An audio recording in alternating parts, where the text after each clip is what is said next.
Beauden, just from your perspective, you've grown up playing with your brothers. You get to play with your brothers, and now on these occasions get bigger and bigger and bigger. Just talk to us about that familial link that you have, and the fact you look out there and these two guys that you actually share the bedroom. Yeah, that's right. Look, we, as youngsters playing in the backyard, we only dreamed of being here. It's one thing to play together in the black jersey. We're yet to do it in the coastal jersey. That's a dream as well. That'll be a proud moment for our family, but I'm pinching myself whenever we get the opportunity, and moments like what we got in the previous game were why we do it. It means so much to us, and yeah, it's special to be named once again this weekend and get the opportunity. So this time Mum will be in the stand. She's made the commitment to come over, so that's pretty cool. Ollie, over there. Aaron, I know it's a different opponent, you're a different team, but are there any, I suppose, lessons you can draw from the build up to the 2019 semi-final and maybe what didn't quite go right that year that can help you this week and ahead of this semi-final? Yeah, I think in the sense of just remembering the pain of it probably is a big driver, especially for a few of us boys that were there. That feeling, and probably helped us reset after what was quite an emotional and everything on the line week last week. And I think that's been the big lesson for us is taking the positives, acknowledging the step we took and how much that cost, body, physically, emotionally, mentally, and then rebuilding and finding that edge for what is another huge game for us and an opportunity for us to push forward in this comp, which is our ultimate dream. Yeah, thank you. Yeah, hi. You played against Argentina a number of times. You're going back to Barrett. How much you know of him, and just how much you know of him, and what do you expect from that battle happen? Well, it's an exciting one. I've played him a few times, and he's a great player. He spots a gap and he's very explosive, and he keeps their game going quick. Argentina have very quick ruck speed, which is something we're trying to slow down and obviously be aware of. And one of their biggest weapons is their offloading game, which they're able to. They're big boys that got good feet and great interpassing, and how they build momentum through quick ball offloading, keeping the ball alive, and sometimes that leads to ill discipline or offsides or getting desperate at rucks. So we've got to make sure we keep an eye on him, and his kicking game is pretty critical for them as well. Okay, over here, thank you. One for Beauden. Another question about one of your brothers, about Geordie. He's had just over a year at 12 for your Blacks, just staying around there. Was that always his natural position, did you feel? Was he happy when he's found that for your Blacks? And what does he bring to the side when you leave that? I think it is. Throughout secondary school, playing for Francis Douglas in the first 15, he preferred playing in the midfield, and then went down to Lincoln. He and Jack Goodhue teamed up, and it was always his preferred position, being in the midfield, just being able to. He likes the combat, the physicality, and I guess through his skill set, his height, he found his place at fullback for a while. I think he's one of the few players who have played almost every position in the back line, apart from halfback. But yeah, I've been impressed with his physicality, obviously his skills to pass and kick with great distance. He's come a long way, and I think he's found his place, his position at international rugby. Okay, Luciano. Yeah, Miss Assistant. Basically, Argentina showed something against England which wasn't what they showed against Wales. Which team do you think will show up on Friday? We know how physical they are, especially in the forwards, and how they run so hard, they scrum hard, they drive hard. Everything's about physicality and winning those battles for them. And then you've got plenty of skill within their backs and their speed, explosiveness. We're expecting anything, to be fair. We can only analyse what games we've seen previously. So we know defensively we've got to be really up for a physical battle for them to come through the heart there, and expect some silky footwork in the wide edges. Okay, we've got James McConey and Yeah, it's a question for both of you. I noticed there was massive emotion after that Irish game, and must be huge excitement for a semi-final. So how do you stay grounded this week and not burn out before game day? What sort of things are you doing to just keep your emotions in check? We know we've got to be better again this weekend. Simply the emotions, the intensity, it's all on the line this weekend.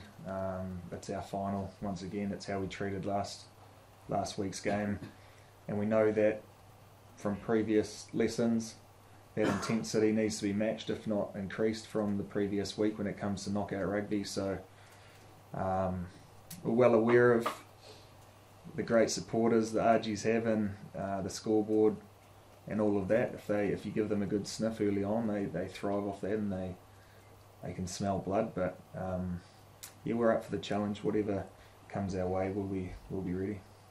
okay. Can I ask both of you, in terms of your considerable experience, all the great games you played, what do you think of last weekend as a sort of a reference for modern rugby, like the 2 games here at Paris? Yeah. As I said on Saturday night, that was the proudest All Black performance I'd been a part of. The build-up, the emotion, and the game, the spectacle itself, and felt like that game went for about 2 days, and that second half felt like forever. But it was so much fun and intensity, and just 2 teams not giving up, and our boys to really stay in it, really control that last 10 minutes was the most proud point. And then to defend 37 phases, stay on side, not give away a penalty, not give them another opportunity, and for one of our senior players to nail the last moment was pretty special.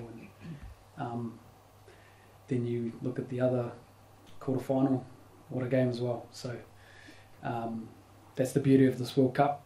It's been a spectacle the whole way. The French public, the French stadiums, the weather. As a player, you can't.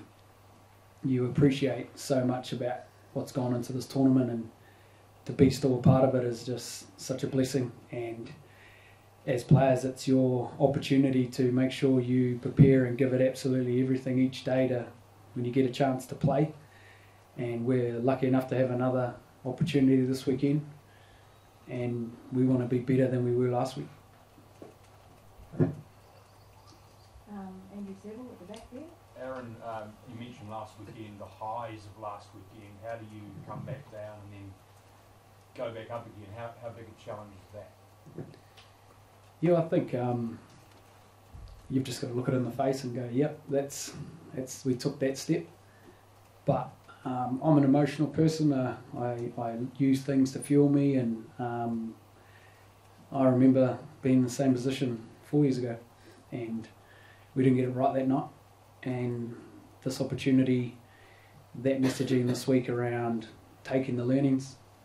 But I think personally for me, going into this game, I want to really start better. My execution was off for a good chunk of that game, and I cost our team dearly with a yellow card, and my first 2 passes found no one. So personally, I'm just trying to make sure I can execute my role for the team, and I think in the second half I was able to do that, just do my job, trust my instincts, and play.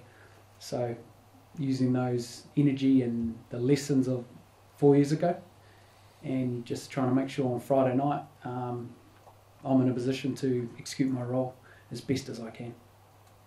Leon? Beauden, all 4 quarter-finalists kicked more than the opposition. You guys have had a lot of success with your short kicking game, had success against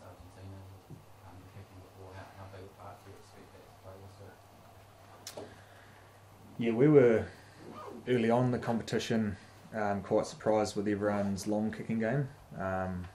With the warmer conditions, the ball was certainly travelling a lot more, so we'll still see a fair bit of long kicking, but with the conditions now, the weather's a bit cooler, it's raining, there might be a few more balls going up, contested balls along the ground, so it's all about finding that space. It's having a repertoire with many options of getting the ball there, multiple players who can also kick is very important for how we play. Okay, in front of you. Thank you very much. A question about your captain. What has Sam Cane brought to the group in times when it has been tough over the last couple of years that has made him an exceptional leader and maybe one who will win the World Cup? I've been very complimentary in my words towards our skip recently. A lot of you don't see or hear what he says to us in huddles and meetings. He's a leader you really want to follow because of the way he puts his body on the line, the way he defends, tackles, he's fully committed, so he's inspiring to us when he does those efforts, those actions on the field. Yeah, totally agree with Bodie, but I just love the way he, in our huddles and stuff, he smiles in the big moments when it's getting tough. As a leader, he just puts it out there about what's going on and what we need to do next. And his Monday to Friday stuff with our leaders and pushing us and probing the right question, and then his preparation is wordless. He just shows through his actions, through his always on time, there first. He shows up every day wanting to be better, and as a player and as a guy who's played with him a long time, you get inspired by that. And then when you see him do what he did on the weekend, that's pretty, we're just all following him. And as us leaders, it's our job to help support him as best as we can as well. And he's an inspiring man. Okay, next one there and then last one at the back. Question for Beauden. Since 2019, you've played as 15 and Richie Monga as 10, and you have a link between you. How can you describe the evolution of this link between you and Richie Monga until today? Yeah, the link or relationships growing significantly on and off the field. We understand each other more, and we understand how we can contribute to the team in different areas of the game, particularly in phase play when it gets broken up and out of structure. We're both there and we can bounce off each other, and if Richie's in the ruck, I can stand up and direct play with the halfback and vice versa. So it's been a pleasure to play with Rich, and also with DMAC. Whoever's out there, the 10-15 combinations, very important to this team. Last one at the back, thanks. Hi Beauden. I know it's a long time ago now, but how did you manage to overcome the defeat of the opening game against France? What did you learn from it? We have the film, you get more and more insurance game after game. You're testing my memory there. It seems like a long time ago, but we missed a few opportunities, particularly in that second half. We felt we probably deserved more points in the first half for how we played, but that's rugby. Sometimes it doesn't work like that. There were just some critical moments in the second where you've got to take those against a quality side. But like I said, it's quite a long time ago. Obviously they're a fantastic team with threats all over the park. I admire the way they play rugby with a balance of physicality and flair, and the way they find space. So yeah, we really respect them as a rugby team.